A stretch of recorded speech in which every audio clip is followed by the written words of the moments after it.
त्रिपुरा में महिलाओं को मिलेगा नया न्याय मंच। राज्य सरकार ने केंद्र की नारी अदालत योजना को 10 पंचायतों में पायलट प्रोजेक्ट के तौर पर लागू करने का फैसला लिया है। अब महिलाएं बिना सीधे पुलिस के पास जाए अपनी बात रख सकेंगी और उसका समाधान भी प्राप्त कर सकेंगी। आखिर यह नारी अदालत है क्या, इसके क्या उद्देश्य हैं और इससे क्या लाभ होंगे, आज के सेशन में हम इन्हीं बिंदुओं पर चर्चा करने वाले हैं। आगे बढ़ने से पहले आपके लिए एक महत्वपूर्ण सूचना है। अगर आप घर बैठे यूपीएससी की प्रिपरेशन करना चाहते हैं तो दृष्टि आईएएस लेकर आया है एक बहुत ही शानदार कोर्स जिसका नाम है studio GS foundation live online course. इस कोर्स की सबसे खास बात है कि इसमें यूपीएससी के लिए जरूरी जनरल स्टडीज के सारे विषय, 2 साल की करंट अफेयर की क्लासेस का एक्सेस, दृष्टि की मैगजीन, प्रिंटेड बुकलेट्स और भी बहुत कुछ मिल रहा है मात्र 22,999 रुपए में। और अगर आपको इस फीस में भी डिस्काउंट चाहिए तो आप कूपन कोड इस्तेमाल करें गीत, क्योंकि होली के इस अवसर पर आपको ये कोर्स गीत कूपन कोड अप्लाई करने के बाद और कम कीमत में मिलेगा। ये कोर्स आपको हिंदी, इंग्लिश और इंग्लिश तीनों मोड्स में मिलेंगे। ध्यान रखिएगा, हिंदी, इंग्लिश और इंग्लिश तीनों मोड्स की जो लिंक्स हैं वो आपको डिस्क्रिप्शन में मिल जाएंगी। आप डायरेक्ट डिस्क्रिप्शन में लिंक क्लिक करेंगे और पहुंच जाएंगे जीएस स्टूडियो फाउंडेशन कोर्स में, जो कि है दृष्टि लर्निंग ऐप पर। यानी आप दृष्टि लर्निंग ऐप से भी इसे खरीद सकते हैं। बहुत अच्छा अवसर है क्योंकि होली में ये आपको और कम कीमत पर मिलने वाला है। इस कोर्स से रिलेटेड अगर आपको कोई भी जानकारी चाहिए कॉल करें 8750187501 पर। इसके अलावा इस कोर्स की सबसे खास बात क्या है, मान लीजिए आपने इस कोर्स में एडमिशन ले लिया, उसके बाद आपका मन हो कि आप दृष्टि के किसी ऑफलाइन सेंटर में जाकर क्लास करना चाहते हैं। आप दृष्टि के किसी भी ऑफलाइन सेंटर में जाकर क्लास करेंगे, वहां की फीस में आपकी ये पूरी फीस एडजस्ट हो जाएगी। इसका मतलब आपको ये कोर्स मिल रहा है बिल्कुल फ्री। इस मौके का लाभ उठाइए। होली में आपको और कम कीमत में मिलेगा, कूपन कोड को अप्लाई करने में और भी कम कीमत पर मिलेगा। आगे बढ़ते हैं और देखते हैं हमारी आज की खबर को। आज की खबर हमारी संबंधित है अभी हाल ही में त्रिपुरा में नारी अदालत को विस्तारित करने की बात की गई। सबसे पहली बात कि असम और जम्मू और कश्मीर में पहले से लागू है, ठीक है। ये भारत सरकार की, आप कह सकते हैं केंद्र सरकार की एक योजना है जिसके अंतर्गत ग्राम स्तर पर ही, आप कह सकते हैं गांव के स्तर पर ही लोक अदालत या मध्यस्थता मंच स्थापित किए जाएंगे, ताकि महिलाओं से संबंधित जो मामले हैं या महिलाओं के खिलाफ होने वाले हिंसा है, अत्याचार है, दुर्व्यवहार है या अन्य सामाजिक समस्याएं हैं जो महिलाओं से संबंधित हैं, उन्हें इसी स्तर पर हल किया जाएगा।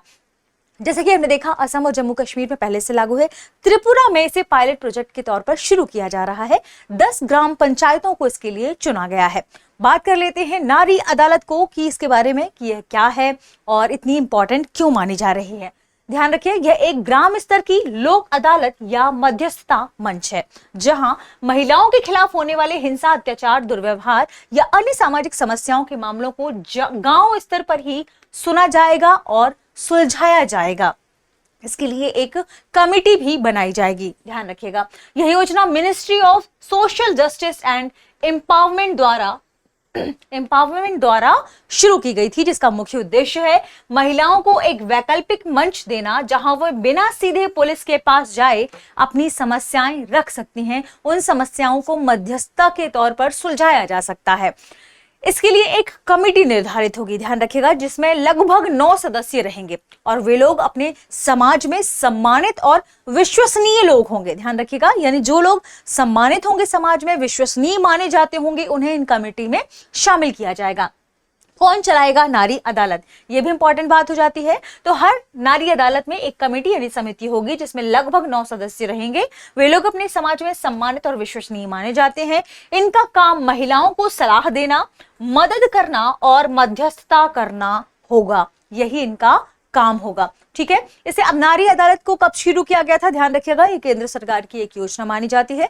मिशन शक्ति के अंतर्गत हमने देखा था एक उप योजना चल रही है संबल। किसके अंतर्गत चल रही है? मिशन शक्ति के अंतर्गत एक योजना चल रही है संबल, जो महिलाओं की सुरक्षा, सिक्योरिटी से संबंधित मुद्दा है, ठीक है, संबल। और संबल जो खुद भी एक उपयोजना है, ये एक महत्वपूर्ण, इसी का एक महत्वपूर्ण हिस्सा है नारी अदालत। संबल का ही एक महत्वपूर्ण हिस्सा है क्या? नारी अदालत। तो चलिए अब कमेंट सेक्शन में बताइए कि मिशन शक्ति के अंतर्गत वह दूसरी योजना कौन सी है जो महिलाओं से संबंधित है, किसके अलावा? संबल के अलावा। ठीक है, एक और इंपॉर्टेंट है, वो हम सभी जानते हैं। देखिए, इसका उद्देश्य क्या है? इसका उद्देश्य है ग्रामीण स्तर पर महिलाओं को एक वैकल्पिक शिकायत निवारण प्रणाली उपलब्ध कराना। महिलाओं से संबंधित जो शिकायतें हैं उन्हें ग्रामीण स्तर पर हल किया जा सके। ग्राम पंचायत स्तर पर एक ऐसी व्यवस्था बनाई जाए जिससे छोटी मोटी जो समस्याएं हैं महिलाओं से जुड़े हुए, उनका समाधान गांव के स्तर पर ही हो सके। किसके माध्यम से? बातचीत के माध्यम से, समझौता के माध्यम से, मध्यस्थता के माध्यम से, या फिर आपसी सहमति से। यही इसका मुख्य उद्देश्य है। बात कर लेते हैं कुछ और सेगमेंट की, जैसे कि कैसे काम करेगी। अगर कोई महिला किसी प्रकार के अत्याचार, घर में हिंसा, दुर्व्यवहार या उत्पीड़न का सामना कर रही है तो वह नारी अदालत में अपनी बात रख सकती है। किस मामलों से संबंधित बात होंगे? यदि उत्पीड़न यानी हैरासमेंट से संबंधित होंगे, अधिकारों या सुविधाओं से वो महिला अगर वंचित है तो भी वहां पर जा सकती है। सामाजिक या पारिवारिक विवाद को लेकर भी, छोटी घरेलू या सामुदायिक समस्याओं को लेकर भी, और इन मामलों को बिना कोर्ट कचहरी के जल्दी और कम खर्च में सुलझाने का प्रयास किया जाएगा। ठीक है, ये इसके मुख्य मामले कौन कौन से हैं जो उसमें जाएंगे नारी अदालत में, ये है। यह कमेटी मामले को समझेगी, हल निकालने का प्रयास करेगी। जरूरत पड़ने पर पुलिस मदद भी सुझाई जा सकती है, यानी तुरंत कार्रवाई हो सके। अगर ऐसा महसूस होता है तो फिर पुलिस की मदद भी इसमें ली जाएगी। बात कर लेते हैं कुछ और सेगमेंट की, ध्यान रखिएगा। जैसे लाभ क्या है इससे? महिलाओं को अपने गांव पर के पास ही तेज और सस्ते न्याय का अवसर मिल जाएगा। उन्हें कोर्ट से भी बचना पड़ेगा, यानी उन्हें कोर्ट की लंबी प्रक्रिया से नहीं गुजरना पड़ेगा। समुदाय में समर्थन और सलाह भी आसानी से मिल सकेगी। ठीक है, गांव के स्तर पर उनकी बातें सुनी जाएंगी, बहुत लंबी प्रोसेस से उन्हें नहीं गुजरना पड़ेगा। समय बहुत ज्यादा लग जाता है क्योंकि उनमें महिलाओं को सुलभ, सस्ता और त्वरित न्याय दिलाना आसान हो जाएगा। महिलाओं को उनके अधिकारों, सरकारी योजनाओं के प्रति जागरूक किया जा सकेगा। महिलाएं जो संगठन है जो महिलाओं से संबंधित हैं, उनका सहयोग और मार्गदर्शन यहाँ मिल जाएगा। ग्राम स्तर पर महिला सशक्तिकरण को बढ़ावा दिया जाएगा, और यदि यह पायलट प्रोजेक्ट अच्छा रिजल्ट लाता है तो इससे आगे पूरे राज्य में बढ़ावा दिया जाएगा। क्योंकि अभी कितने 10 पंचायतों तक ही क्या है, विस्तारित है। इस बात को ध्यान रखिएगा, 10 पंचायतों में इसे पायलट प्रोजेक्ट के रूप में शुरू किया जा रहा है। त्रिपुरा सरकार का यह फैसला महिलाओं को न्याय के लिए स्थानीय स्तर पर सशक्त मंच देने का मुख्य, आप कह सकते हैं, एक दिशा निर्धारित कर रहा है, या एक इस दिशा में कि महिलाओं को एक सशक्त मंच मिल रहा है, एक महत्वपूर्ण कदम माना जा रहा है। साथ ही युवाओं की शिक्षा, उनकी छात्र को लेकर कल्याण की व्यवस्था, सरकारी भर्तियां, इन सभी को भी इसके साथ साथ प्राथमिकता दी गई है। त्रिपुरा में महिलाओं को अब एक अच्छा मंच मिल जाएगा, उनके लिए न्याय मंच के रूप में यह काम करेगा। आगे बढ़ने से पहले आपके लिए एक महत्वपूर्ण सूचना है, आ गई है होली सेल। ध्यान रखिएगा, आज होली सेल का अंतिम दिन है, क्योंकि यह 25 से 28 फरवरी तक ही है। ध्यान रखें, इसमें 25% तक का डिस्काउंट है। तो आईएएस के सभी ऑनलाइन पेन ड्राइव और टेस्ट सीरीज पर ध्यान रखें पर अप टू 50% और बुक्स पर 25% का, डीएलपी पर 25% का डिस्काउंट है।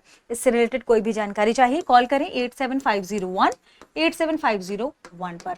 हमारी टीम आपको इसके बारे में डिटेल से जानकारी देगी। क्योंकि ये ऑफर आज इसका आखिरी दिन है तो आप आज ही इसका लाभ ले सकते हैं। आगे बढ़ते हैं और देखते हैं प्रश्न को।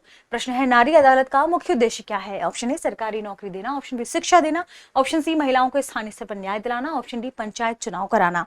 इस प्रश्न का सही जवाब कमेंट सेक्शन में देना ना भूलें। मिलते हैं अगली वीडियो में, शुक्रिया।